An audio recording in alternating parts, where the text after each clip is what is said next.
What do? Looking at my Apple Health data, my weight has barely changed at all from last week, and I cut an extra 100 calories from my deficit. Am I really plateauing? Am I in a deficit and not losing any weight? Am I not in a deficit? What is going on?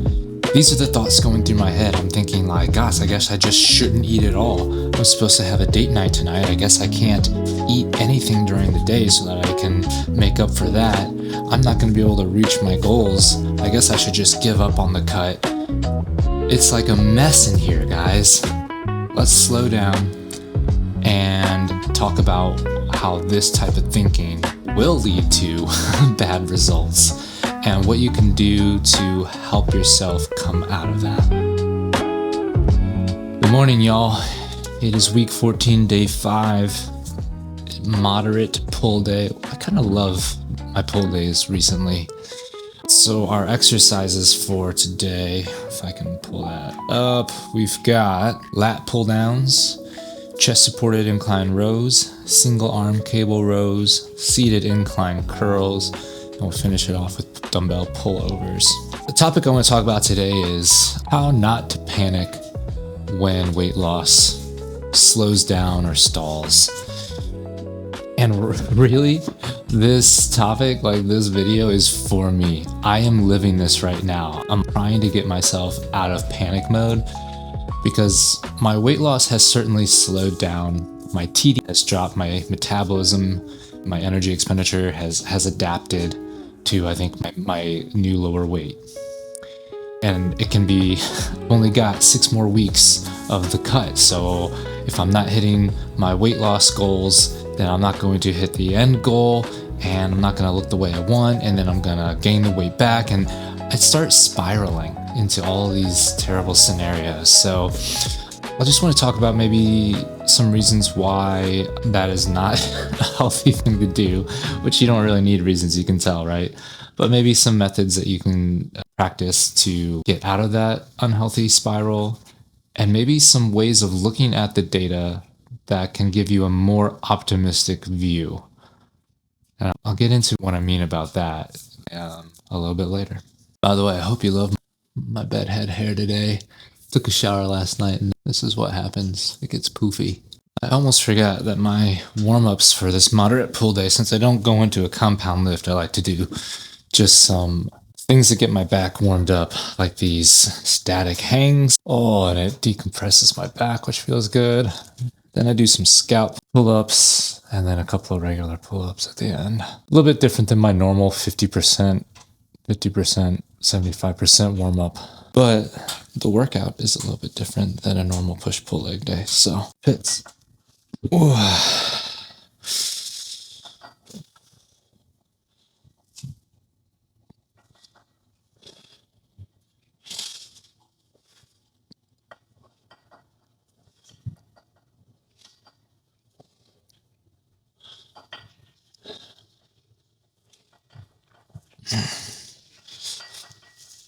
Okay, just a couple of pull-ups.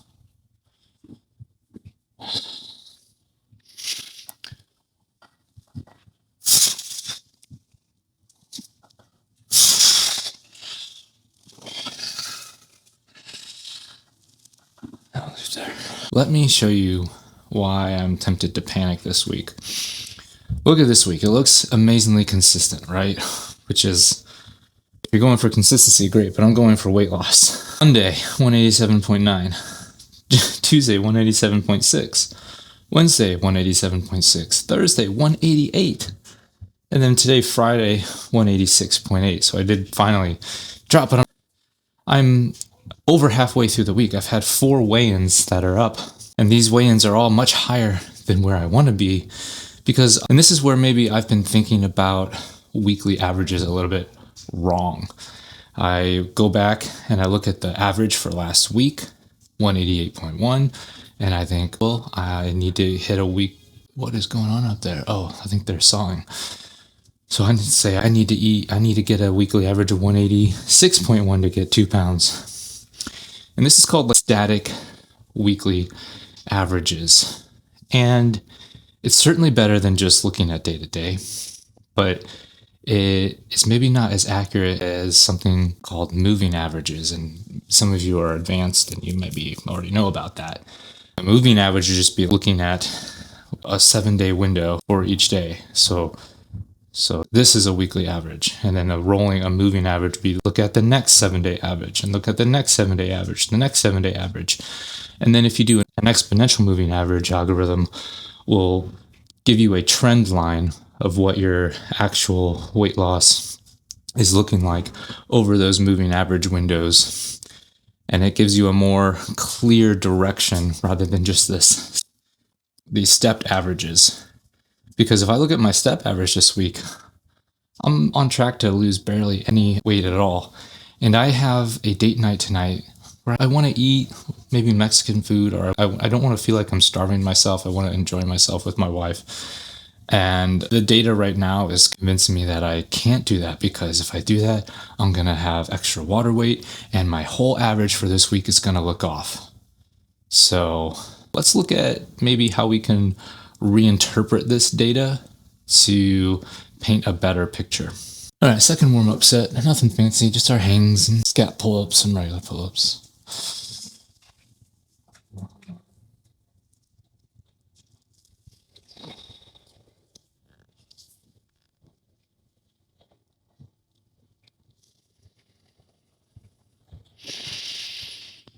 All right.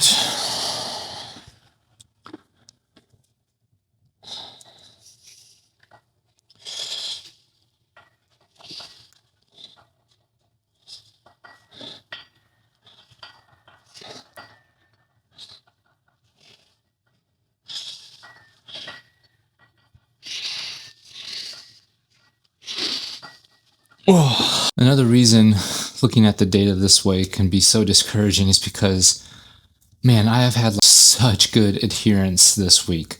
I've been consistently under 1,800 calories. I've been sticking to 1,600 to 1,700 calories, and I've been doing my daily walks. I've done 2 sessions of cardio, and so I'm like, what is going on? Where's the data to back up all my hard work? And if I'm honest, this is the first week, right, that I've done these things. Really, I needed the frontal lobe part of my brain knows that I need to give it more time, that I need to give this 2 or 3 weeks to figure out if it's actually working or not. But that lower part of my brain, it's panicking and saying, oh, you should be seeing results. Eat low calories, scale go down. It's just not true all the time. So, and who knows why, right? Who knows why? Maybe the soup that I've been having this week, I've had chicken noodle soup every day. Maybe it's higher in sodium than I originally thought. Maybe the way that we made it this week happens to be a little bit higher in sodium or higher in carbs or more calories than there's all kinds of things. Maybe my glycogen levels have been up because of my weight training or reacting to the cardio or all kinds of things. I'll tell you what I do feel. I'm starting to feel wore down, right? Today, especially waking up, man, I'm just starting to feel low energy. I'm feeling my motivation and discipline slipping away. I've been really good at adhering this week. And the way that adherence works for me is I'm happy to adhere to a diet as long as it's working. Hey, losing 2 pounds a week, great. I'll eat 1,600 calories all day, great. But man, if as soon as the scale stops moving, I want to see a physical, tangible reward of my efforts, right? I can't do it. Delayed response, delayed gratification is hard. So it's hard for me to be motivated to keep adhering to my diet when I'm not seeing results. Why am I doing this? It's not working. So that's how I'm feeling, right? I'm feeling, gosh, it's so hard to adhere to this diet. I'm not seeing the progress that I want. It's not worth it. And this is the recipe of disaster for a binge and for spiraling off of a diet. And this is why people caution against doing an aggressive deficit, because it is very difficult. And you have to be mentally strong to be able to make it through. Or you have to have, I think, maybe a little bit different way of looking at the numbers and the data so that things don't look so dire when you have a week that stalls. You can actually put that in the bigger picture of your deficit and see, oh, I'm still trending down. Maybe I'm not trending down at the same rate. Maybe before I was losing 2 pounds or more. Maybe that's slowed down to 1.5 pounds or a pound, but the trend is still downward. And then you can look at that trend and say, okay, that was 1 week. What does it look like for the next 2 weeks and then the next 3 weeks? And you can see, how does that trend? Does that trend keep? If that trend keeps slowing down, then eventually you'll stall completely. But you're not going to stall over 1 week, period, right? Your metabolism's going to gradually catch up, and the graph, rather than going like this, will start to go like this. But it's not going to flatline or go up within a week. So I know I've said we're going to look at the numbers, but let me do some more workouts here, and then we will dive into that, and I'll show you exactly the system I used. Well, I'll show you who I stole it from, who I borrowed it from, and then I'll show you how I adapted it on my own data. All right, we've got our first set of lat pull downs, shooting for 8 to 9.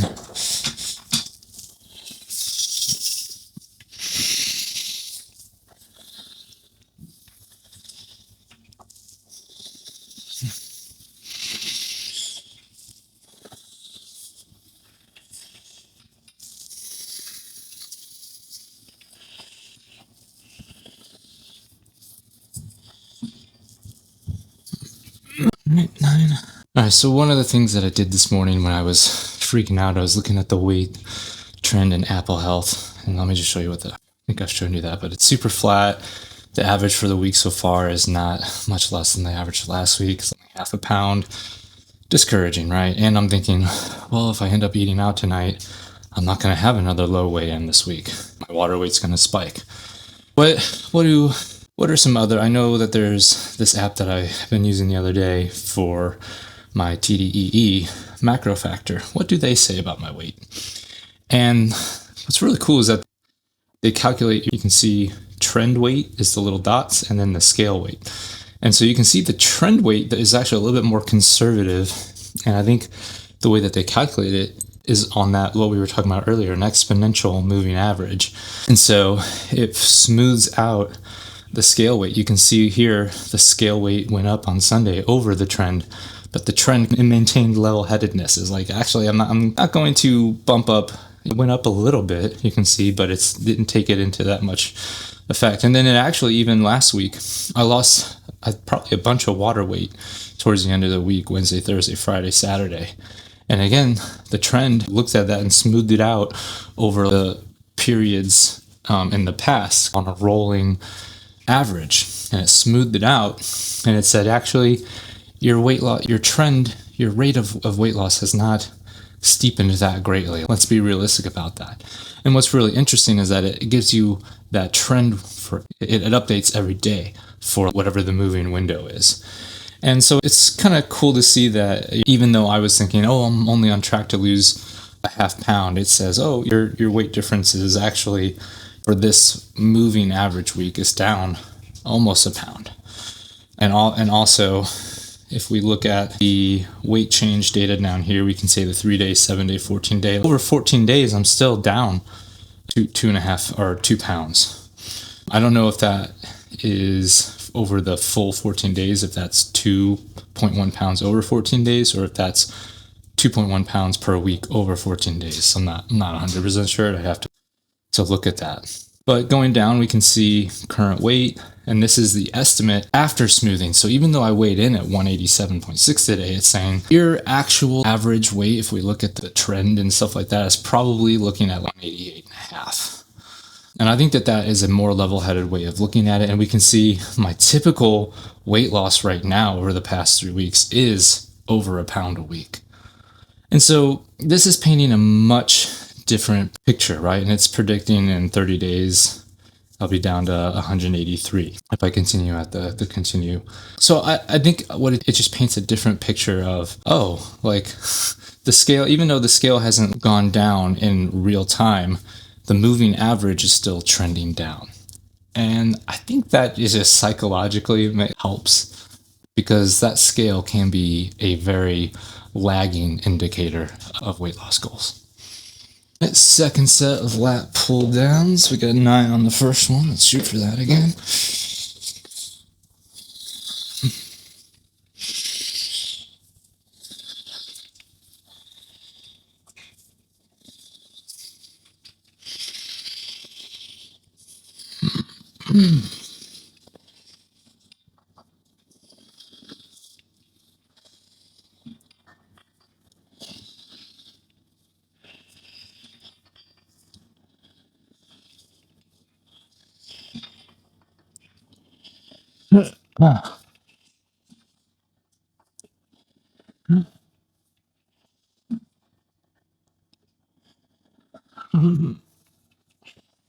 Alright, we got 10. So has my weight loss started to stall or slow down a little bit? Yes, absolutely. I was losing 2 pounds per week at the beginning. Coming back, I'm like somewhere around a pound and a half. So it definitely has changed, but I think that's to be expected. Now, looking at the trend to show that you're still in a downward trend, it's much more encouraging than looking at this week so far where I haven't lost any weight, maybe half a pound, and then versus the average from last week saying that I'm on track to maybe not even lose a half a pound. That just doesn't, there's some cognitive dissonance. How does that add up? And that's why I think looking at that moving average helps a lot. So MacroFactor app does that. It's built in. You can see your weight trend on a moving average. And you can also look at and see how your estimated energy expenditure has changed. We looked at that in another video about how I started out at 2,900 calories and I'm probably closer to 2,500 calories now. It sucks, but at least I can see it. So I'm starting to consider I'm still in a trial with MacroFactor. I'm seeing more and more reasons why I might actually start subscribing. I think the biggest barrier for me is just getting all of the data that I have, and not like the historic data, just these are the foods that I eat daily. I can search for them because I eat the same liquid eggs. I eat the same protein bars, so I know how to search for them and get to them quickly. And I have a huge backlog of recipes, right? All these soups that I make, or pastas, or low-calorie meals that I have found off the internet or just adapted myself. It would be kind of a pain to have to get all that data over to another app. So maybe there's a quick way to do it. I don't know. We'll see. But before I commit to a new app, and then maybe some of you I can't afford to subscribe to something like that. Let me show you a way that you can reverse engineer the exponential moving average weight trend algorithm just using your own data, which you have. It's yours. You own it. It's free. And an LLM like Claude or ChatGPT, which are also free to use. We'll get back to that in a sec. At last, lat pull down. I'm running behind. I need to get going here.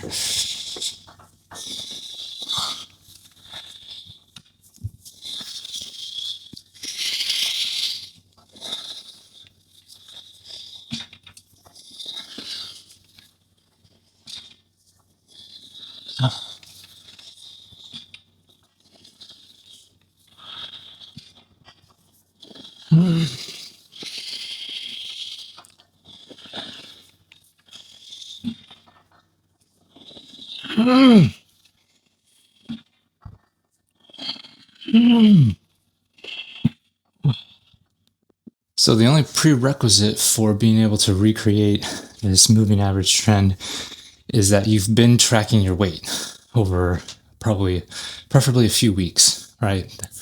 That'll be, you can need it probably more than 2 weeks, 3-4 weeks at least. And you can be doing that manually, where you weigh yourself and then you enter it into Apple Health. Or you can get a smart scale that syncs over Bluetooth or Wi-Fi. I've used Withings in the past. I have an Oxalign scale now that does it. So you just need to have that data. And really, you don't even need it from Apple Health. You could also just be tracking it in a spreadsheet, and that would work just as well for our purposes, because all you need is the date and the weight over a few weeks. So if you don't have Apple Health, if you use Google and Android, I can't really help you. I don't know how to export that data, but I have shown how to, I think I've shown how to export the Apple Health data in the past, so you can do that. And then you need access to an LLM like ChatGPT or Claude. You don't need to pay for the fancy pro versions. I think I have a subscription to Claude, but everything I do could be done on the free version.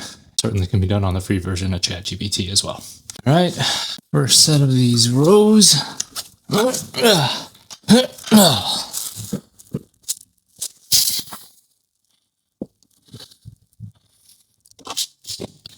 Oh shit. Sorry guys, you fell, but I'm not picking you up.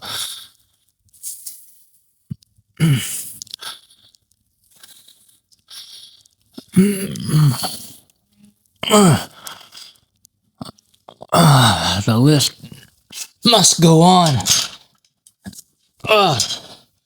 Hopefully you're not broken. Where'd you go? Where did he go? Get all the way back here. All right. Hey, there you are. You're still going. Sorry about that. I'm going to push you right back up there and hope you don't fall down again. All right, you're back up, but hopefully a little bit more secure this time. Second set, chest supported rows.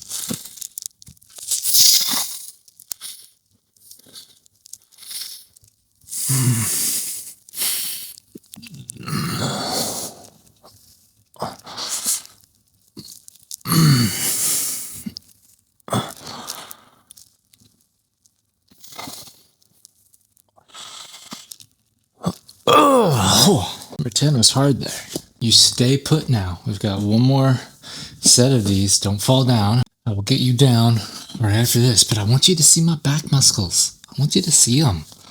Ugh.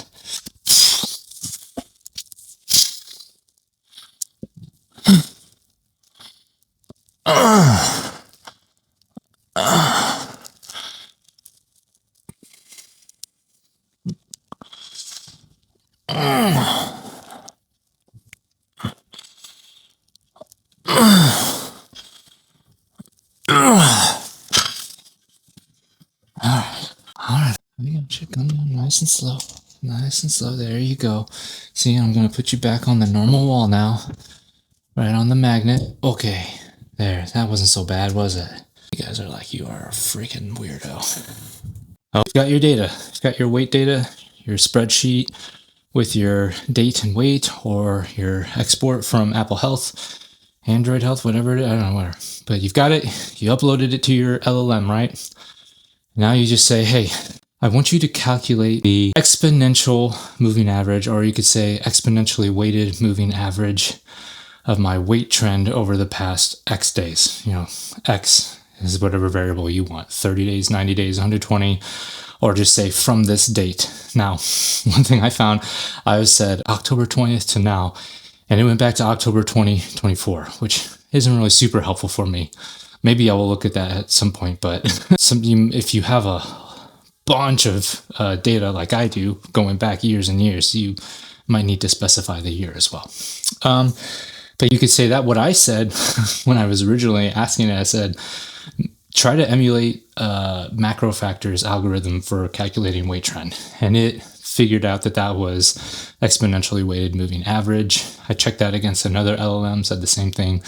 I don't know if that's actually what they do. They might do something a little bit more complicated, just like they do with TDEE. They have a little bit more proprietary machine learning models in there. I don't know if they do that with weight or not, but this seems to work good enough for y'all like me, just us average Joes. You know, we're not bodybuilders. We're not machine learning scientists. Maybe you are. I'm just a software engineer who pretends to be a machine learning engineer.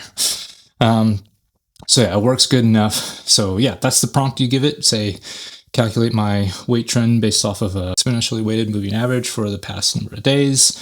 And what you can do for fun, what I did was compare that to calculating a static average each week and what that weight trend difference would look like. And I'll show you what my graph looks like.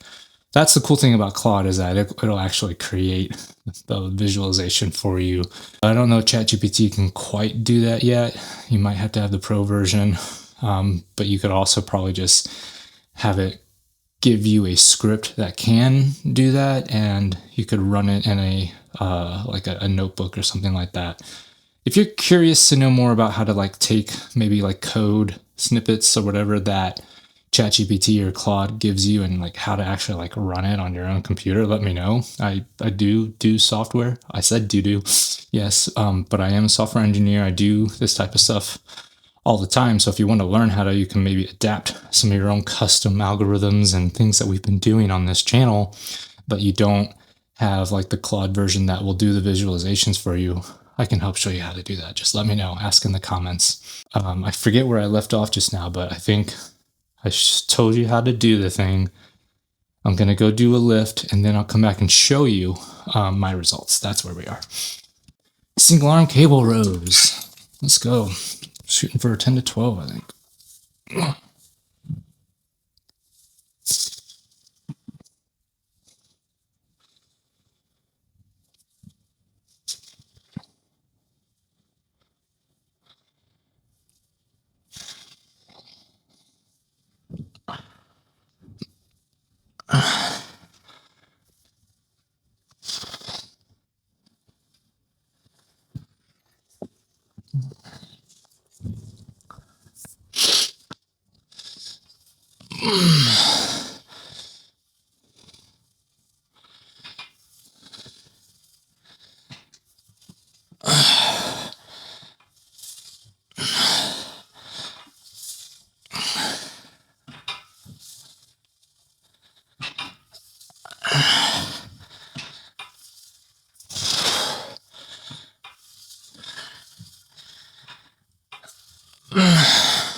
By the way, I apologize if you have like heard sawing or hammering or other tool noises. If you've been watching the channel for a while, you know I've got a bathroom renovation going on upstairs, so there are contractors working on that. Maybe you haven't heard that and you're like, oh, that's good information, thanks. It wasn't bothering me at all. But either way, now you know about it. I'll try to add some B-roll showing you what my conversation with Claude looked like on the computer. It's really cool, you know, it'll show you like in real time as it's like building the Python script that's doing the things. But what I want to show you right now is the data that I've spat out. So the top graph is weight tracking, exponential moving average, smoothing versus weekly average. And so I think what's really interesting is you can see the red lines. You can see those are just like, that's that weekly average, and then the next weekly average, and they're kind of these steps, right? And then you can see the little dots, and that's like my actual weigh-ins, and they're all over the place. And then the blue line is the smooth moving average, and you can see what I like is that you can see how that was like quite steep at the beginning, trending down, and then it like briefly went up over Christmas week, but then it started coming right back down. It didn't as crazy as number one, what the weekly average did, and certainly not as crazy as the little blue dots of the actual weigh-ins. So that's the top graph, and then you can look at the middle graph is just the same thing, just for the past 3 weeks. So it's zoomed in, and this is what is helpful for me is I can see, oh, I am trending downward. It's maybe not as steep. It's not as 2 pounds like it was at the beginning, but we're still trending downward. And what I really liked, MacroFactor doesn't have this bottom one. This is actually the weight change rate. So this is like if you were looking at a speed graph with velocity, you know, you can see how the velocity is changing or not changing. If you go in a steady speed, the velocity is not changing, or the acceleration, sorry, velocity versus acceleration. So like if you're going at a steady velocity, acceleration is flat. But if you're accelerating, you can see the rate at which acceleration. So I'm basically equivocating acceleration with weight change rate. And you can see over here at the bottom is 3 pounds. The red little dash line is 1 pound, and in between them is 2 pounds. So at the beginning, I was like, okay, that first week was over 2 pounds. That was probably a lot of water weight. But then it was actually not quite as steep as I thought at first. It was probably closer to, you know, 1.5 pounds, and then it dipped down over 2 pounds, hovered around 2 pounds here in December. Christmas week, it looked like it increased, right? Which it kind of did. But then right now what we can see is I actually am hovering around 2 pounds to 1 pound, or 1.5 pounds. So I think that is the graph that's like super encouraging for me. And it's getting this based off of the exponential moving average. So that's the actual rate of weight change, which I think is really cool to visualize. All right, second set of single arm rows.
So hopefully this has been helpful to find out another way that you can interpret your weight change data. You're not beholden to, your Apple Health graph. If you already use an app like MacroFactor or something that does the smooth moving average smoothing for you, maybe this wasn't an issue for you to begin with. But if you're like me and you've been, cheapskate and you've just been using the free stuff for a while, it's a little bit eye-opening, and I think it helps avoid some of the panic, right? When you do get a static week, you can look at that in the context of the previous weeks, and that smoothing will show you that you haven't completely stalled quite yet. Now, what will happen with a moving average is if you do have multiple weeks, like 2, 3, 4 weeks in a row where it's all the same, all of a sudden your moving average will be updated and it will say you've gone from losing weight to maintaining weight. So that's why people will say, give it time, wait it out. Don't make changes after 1 week, certainly not 1 day of data. Give it 2 or 3 weeks to see what happens and adjust from there, right? And that's, even if I hadn't looked at the data in this way, that's probably what I would still try to do. It's a little harder to get there mentally. It's easier to have a graph to visualize that you're not completely stalled. But that's the advice I would give someone if they were worried that they were stalled. I'd say give it 2 or 3 weeks doing exactly what you're doing right now. Don't change anything. This is the first week that I've added cardios and dropped calories. So I really I owe it to myself to give it 2 to 3 weeks and see how my body reacts to that before making any changes. 1 week is not enough data to make changes off of. So, and here's another bonus tip. Let's say it's the worst case scenario. Your body somehow is magically metabolically adapted to where your 1,000 calorie deficit is no longer a deficit and you're maintaining your body weight for multiple weeks. Okay, well, take that as a sign that you need to make a change. Maybe go in a surplus for a while. Try to get your body back up. Maybe you're at a dangerously low body fat percentage for maybe you're at an unsustainable body weight. I would say even in the worst case scenario, that probably wouldn't happen.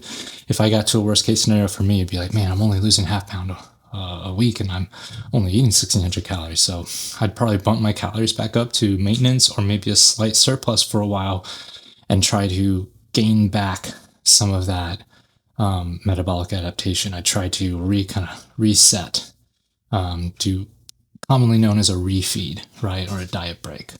And rather than just doing 1 week of a diet break like I did over Christmas, and that wasn't even really like a diet break. It was like I had 2 days of high calories. I would do like a more controlled diet break where I'm just not eating 1 or 2 high calorie days and the rest are low.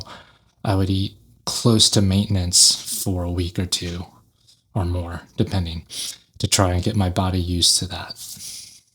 We've got curls, ladies and gentlemen. Seated incline curls at that.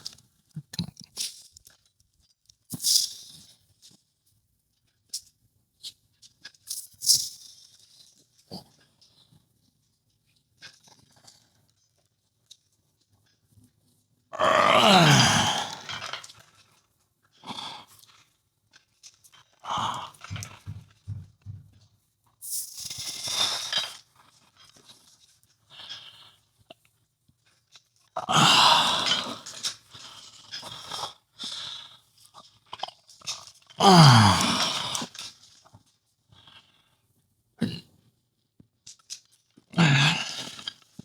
these are like one of my new favorite lifts. There's just no there's no body weight, and it's a little bit different than using a preacher curl. It's a nice like full eccentric stretch. Good stimulus. Man, if you haven't done these incline dumbbell curls, I highly encourage trying them out. All right, hopefully the topic today has been helpful to you to avoid panic. I am going to cut the workout. I'm not going to do my dumbbell pullovers. That was something that I added to extend the workout a little bit longer, but I do need a shorter workout today because I'm late for a date, a very important date. So we'll jump right into the check-in. We've talked a little bit about it today. Today I weighed in at 186.8, which is the first significant change I've seen all week. In fact, yesterday I was like heavier than I have been, since last week, since over a week ago. So, make it make sense. I don't know. I don't know why your body does the things it does. I don't know why mine does the things it does, certainly. Best guess is extra accumulated sodium. I don't know. But I do know that I might need to change the way that I'm thinking about my 2 pound or 1.5 pound weight loss goals. I've been going from, okay, last week's average was 188.1. This week should be 186.1. I don't know, maybe I'll start looking at the moving average like we talked about today and go based off of that. It's easier to just show this, so I don't know. Maybe I'll make a change, maybe I won't. But yeah, either way, I'm hoping that we can maintain that. I don't know. Tonight is a date night, so I'll probably have some yummy food that's going to be heavier in sodium and carbs than normal, so I'd be surprised if I stay under 187 tomorrow's weigh-in. I'm just being realistic. But armed with the knowledge of the moving average, I'm not as concerned. One of the reasons I'm not concerned is because I have adhered quite well this week. Yesterday was under 1,700 calories, over 10 grams of protein per 100 calories, 178 grams of protein for only 1,666 calories. Pretty typical breakfast. Lunch was, I've been feeling hungry at lunch, so that's where I've been doing my most of my eating. And it's because I eat a light breakfast, so this is almost like actual, breaking my fast. Beef snack, yogurt cup, banana. I mixed in some egg whites with this chicken burrito, some cheese mixed into the egg whites, and some salsa, and then an apple. For dinner, chicken noodle soup again, yogurt cup. Couldn't resist the little take and bake baguette, but it was a small one with a little bit of butter. A David bar and another small protein bar later, plus my 2 sticks of gum throughout the day. So today I have started planning. I'm thinking it's probably going to be Mexican food, so I'm planning on carne asada, 1 serving of rice, 1 serving of beans. I'm going to try to avoid chips if I can, because that is the silent killer where all calorie deficits go to die. That sounds dire, but that leaves me with, still some calories to play around with at lunch. So hopefully I can stick to that today, and that is today's check-in. If this is helpful, please consider liking and subscribing to the channel. We've got one more set of dumbbell curls. So I will see you next time. Last set of the day, dumbbell curls. Yeah.